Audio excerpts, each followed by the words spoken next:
குரேசா. அப்பா, என்ன ஏதோ யோசனையில் இருக்கிறார் போல் தெரிகிறது. ஆமாம் அப்பா.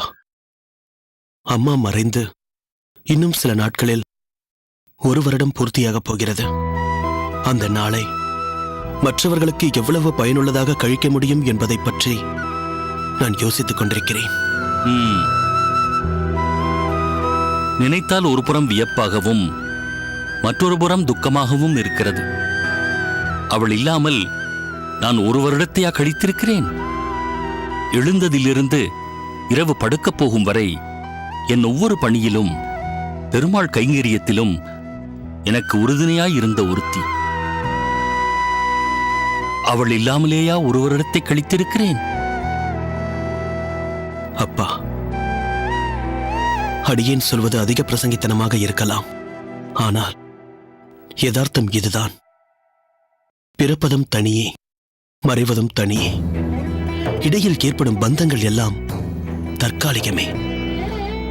இவ்வுலகில் யாரும் யாரையும் சார்ந்து வாழ முடியாது. அப்படி நினைத்துக் கொள்வது நம்முடைய வெறும் கற்பனையே. ஒவ்வொரு உயிரும் அந்த பகவானை சார்ந்தே வாழ்கின்றன. குரேசா, இவற்றையெல்லாம் நானும் அறிவேன். ஆனால் 5 புலன்களையும் வென்ற முனிவன் இல்லையே நான். பௌதீக உலகத்தின் தாக்கம் அவ்வப்போது என்னுள் தலை தூக்கத்தான் செய்கிறது. மன்னித்து விடுங்கள் அப்பா. நான் தங்களை காயப்படுத்தி விட்டேனோ? இல்லை குரேசா, மாறாக நான் இன்னும் ஆழமாக என்னை பகவத் சேவையில் ஈடுபடுத்திக் கொள்ள வேண்டும். அதன் மூலம் இந்த பௌதீக உலகத்தின் தாக்கத்திலிருந்து விடுபட வேண்டும் என்று நினைவுபடுத்தியிருக்கிறாய். இல்லை, நம்மால் அப்படி யதார்த்தமான உலகத்திலிருந்து விலகிப் போக முடியாது. விலகிப் போகவும் கூடாது. ஏன் குரேசா அப்படி சொல்கிறாய்? நம் வாழ்க்கை சூழ்நிலை அப்படி. நம்மை நம்பி எத்தனை குடும்பங்கள் வாழ்கின்றன. அவர்களுக்கெல்லாம் நம் மூலம் பெருமாள் படி அளக்கிறார். முழுவதுமாக நாம் உலக பந்தங்களிலிருந்து விடுபட்டு எல்லாவற்றையும் துறந்துவிட்டு போய்விடுவோமானால் அவர்களின் நிலை என்னவாகும்? நிச்சயம் பகவான் அவர்களை அப்படியே விட்டுவிடப் போவதில்லை. ஆனால் அவர்கள் ஸ்திரமாக மீண்டும் பழைய நிலைக்கு வருவதற்குள் சில காலங்கள் தத்தளித்து போவார்கள் அல்லவா? அவர்களை அந்த நிலைக்கு நாம் ஆளாக்க வேண்டுமா? நாம் செய்வது பகவத் கைங்கரியம். இதை தொடரத்தான் வேண்டும்.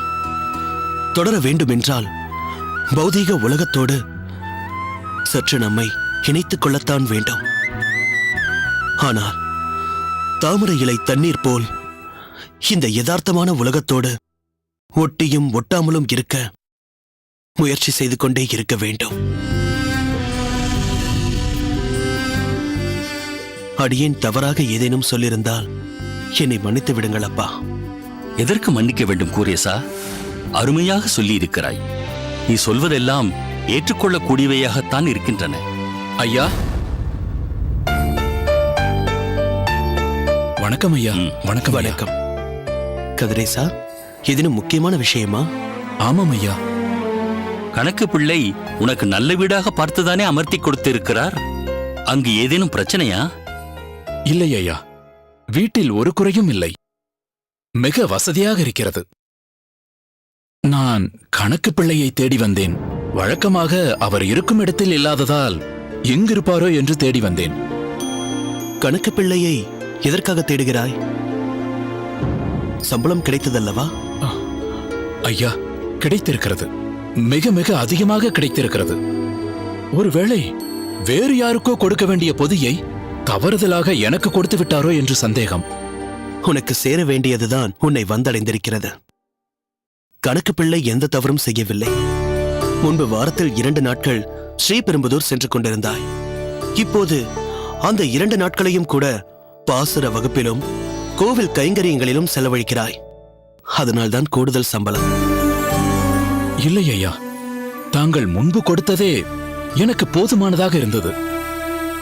தன் எசமானன் நோய் நொடியின்றி ஆரோக்கியமாக வாழ வேண்டும் என்று நினைக்கும் என் பணியாட்களுக்கு அவர்கள் முகம் கோணாதவாறு சம்பளம் அளிப்பது ஒரு எஜமானின் பொறுப்பு. அதைத்தான் அடியேன் செய்கிறேன். தங்க வசதியான ஒரு வீட்டையும் அதுவும் இலவசமாக கொடுத்து இப்படி சம்பளத்தையும் கூடுதலாக கொடுப்பது அவசியமில்லையோ என்று அடியேனுக்கு தோன்றுகிறது. கதிரேசா, இதை சம்பளம் என்று நான் குறிப்பிடுவதே தவறு. இதன் பெயர் சம்பாவனை. சம்பளம் என்பது இவ்வளவு வேண்டும் என்று கேட்டு பெறுவது. சம்பாவனை என்பது விரும்பிக் கொடுப்பது. ஐயா, அதிகப்படியான சம்பளத்தை எதிர்பார்த்து நான் வாரத்தில் கூடுதலாக பணி செய்யவில்லை. ராமானுஜர் ஆக்ஞையை சிறமேற்கொண்டு நான் தங்களுக்கு உதவி செய்கிறேன். தாங்கள் செய்வது அனைத்தும் பகவத் கைங்கரியம். அதில் உதவும் எனக்கும் அந்த கைங்கரியத்தில் பங்கு கொண்ட திருப்தி ஏற்படுகிறது. அந்த திருப்தி எனக்கு நிலைக்க வேண்டுமானால் இந்த கூடுதல் சம்பளத்தை அடியேன் பெறக்கூடாது. இல்லை கதிரேசா, நீ மட்டும் இல்லை, உன் மனைவியும் கோயிலில் நிறைய பணிகள் செய்கிறாள் என்று கேள்விப்பட்டேன். ஆமாம், ஆனால் அவள் மிக விரும்பித்தான் இந்த கோயில் பணிகளை செய்கிறாளே தவிர எதையும் எதிர்பார்த்த அல்ல. இருக்கட்டும் கதிரேசா, இந்த சம்பாவனையை வைத்துக்கொள். இதை அடியேன் கொடுக்கவில்லை, பகவான் கொடுத்ததாக எண்ணிக்கொள். எண்ணிக்கொள்வதென்ன? பகவான் தான் உனக்கு கொடுக்கிறார். அதற்கு நான் ஒரு கருவியாக இருக்கிறேன், அவ்வளவுதான். ஐயா, தங்களுக்கு எப்படி நன்றி சொல்வதென்றே தெரியவில்லை. அடியேனுக்கு எதற்கு நன்றி? அந்த பெருமாளுக்குத்தான் நாம் எல்லோரும் நன்றி சொல்ல கடமைப்பட்டிருக்கிறோம். இந்த சம்பாவனையை எடுத்துக்கொண்டு போய் உன் மனைவியிடம் கொடு. மிகவும் சந்தோஷப்படுவாள். அவளுக்கு தேவைப்படும் பொருட்களை வாங்கிக் கொடு. சம்பளம் போதவில்லை, அதிகமாக கொடுங்கள் என்றுதான் வேலையாட்கள் எசமானரிடம் முறையிடுவதுதான் உலக வழக்கு. ஆனால் சம்பளம் அதிகமாக இருக்கிறது என்று கூறி அதை திருப்பிக் கொடுக்க வந்த உன்னை எப்படி பாராட்டுவது கதிரேசா? அப்பா, நாம் ஒரு ஆத்மா. பகவான் தான் நமக்கு எஜமானர். நமக்கும் பரமாத்மாவாகிய பகவானுக்கும் தான் சம்பந்தம் உண்டு என்பதை ஒருவன் உணர்வானேயாகில் இந்த உடலால் கிடைக்கும் சுகங்களில் அவனுக்கு நாட்டம் செல்லாத. பகவத் சேவை மட்டுமே அவன் மனதில் மேலோங்கி இருக்கும்.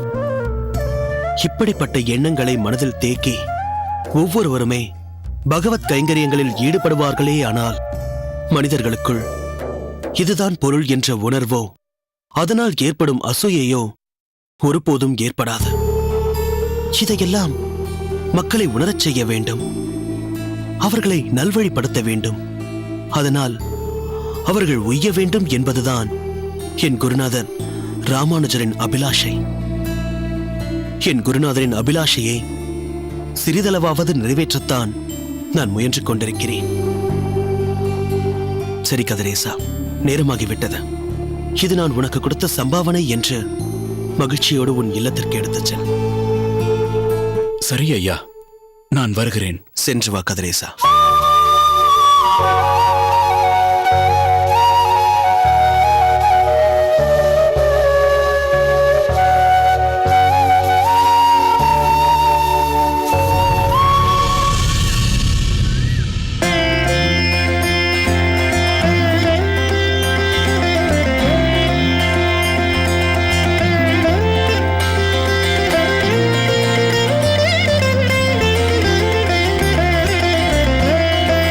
சுவாமி, திருமலை அண்ணாவுக்கு இந்த நல்ல செய்தியை தெரிவிக்க வேண்டுமே.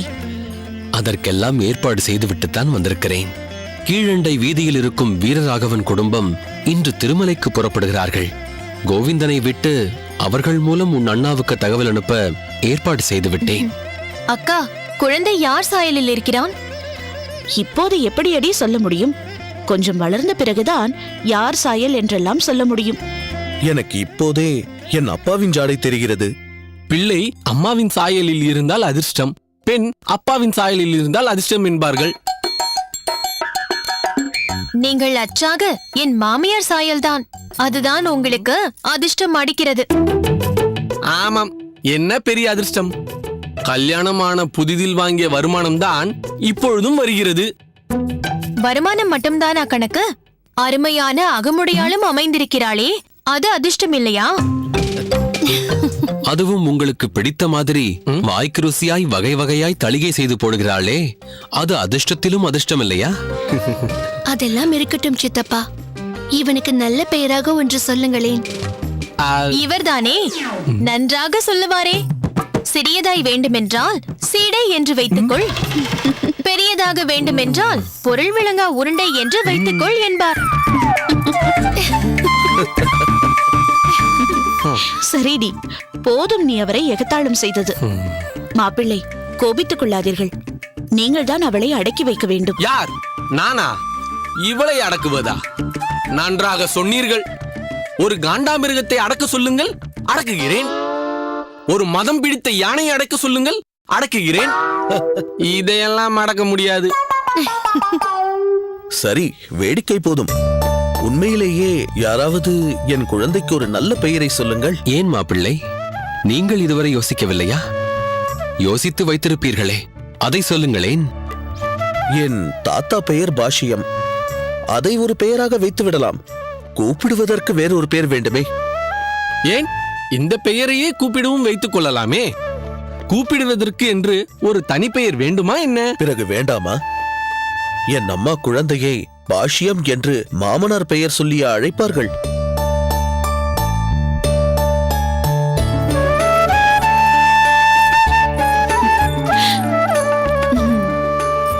வாடா என் தங்கமே.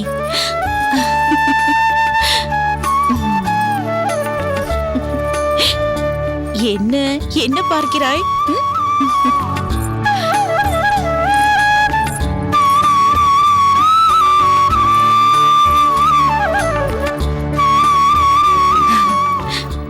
சுவாமி, பேரனை பார்த்தீர்களா?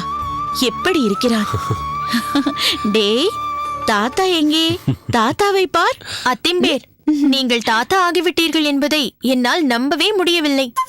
யாராவது நம்புவார்களா இதை?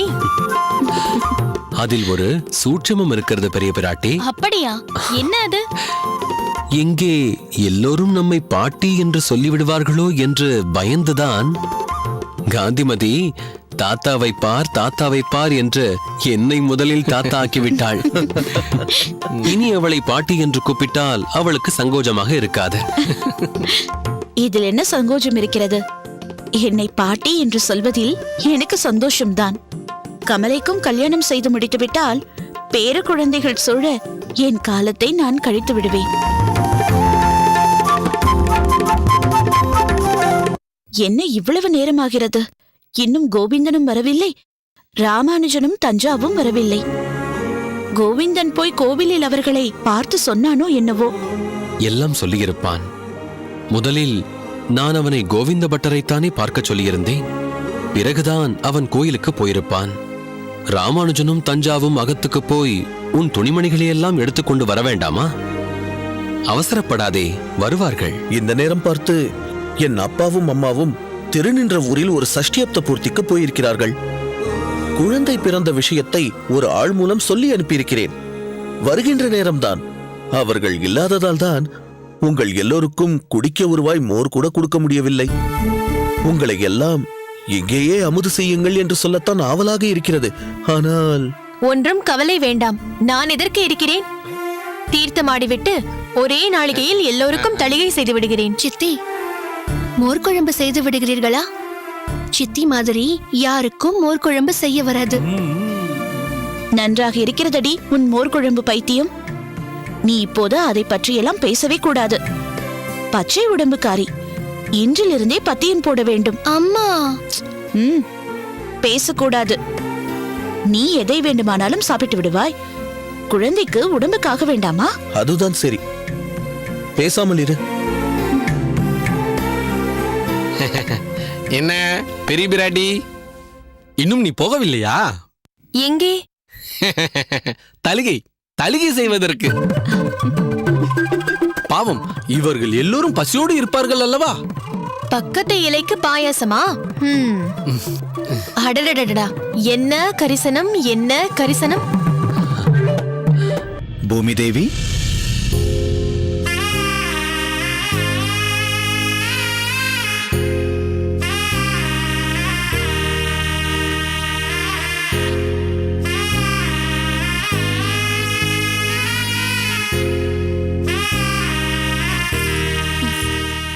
வாருங்கள் அண்ணா, வாருங்கள் மன்னி. நீ எதற்காக எழுந்திருக்கிறாய் பூமி? படுத்துக்கொள். இல்லை அண்ணா, அசௌகரியம் ஒன்றுமில்லை. ராமானுஜா, அகத்திற்கு போய்விட்டுதானே வருகிறீர்கள்? ஆமாம் அப்பா. உட்காருங்கள். அம்மா, 4 நாட்களுக்கு உங்களுக்கு வேண்டிய துணிமணிகளை கொண்டு வந்து விட்டேன். சரி. அம்மா, குழந்தையை இப்படி கொடுங்கள். தஞ்சா, பத்திரமாக வாங்கிக் கொள்வாயா? என் தம்பி வேங்கட கிருஷ்ணனை இதே மாதிரி பிறந்த குழந்தையாய் இருக்கும் போதே நான் தூக்கிக் கொண்டிருக்கிறேனே. அம்மா, குழந்தையை கொடு.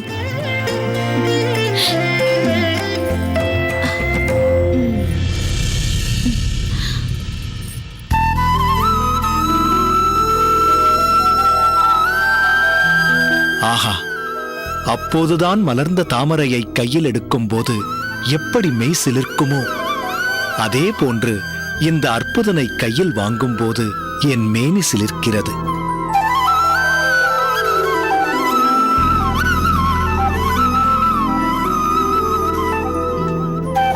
அண்ணா, நீங்கள் வருவதற்கு முன்னால் நாங்கள் எல்லோரும் சேர்ந்து என்ன பெயர் வைப்பது என்பதை பற்றி பேசிக் கொண்டிருந்தோம். ஓ, என்ன பெயர் வைத்திருக்கிறீர்கள் இந்த புனிதனுக்கு?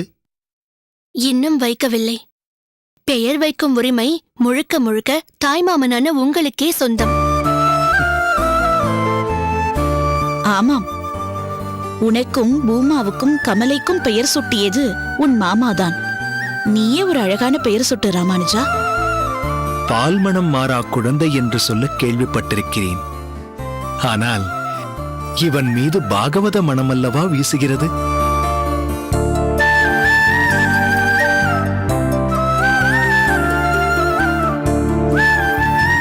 அந்த ராமனின் தேஜஸ் இவன் முகத்தில் குடிகொண்டிருக்கிறது. அதனால் அடியேனுக்கு தெரிந்து இவனுக்கு ஒரே ஒரு பெயர்தான் இருக்க முடியும். என்ன அண்ணா அது? தாசரதி.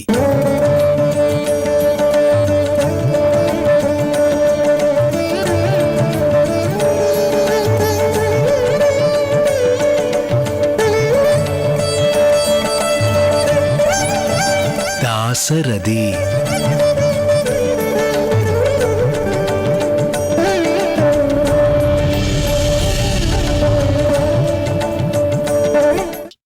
என்னம்மா இது திடீர் விஜயம்? பூமி தேவிக்கு குழந்தை பிறந்திருக்கிறது கோவிந்தா.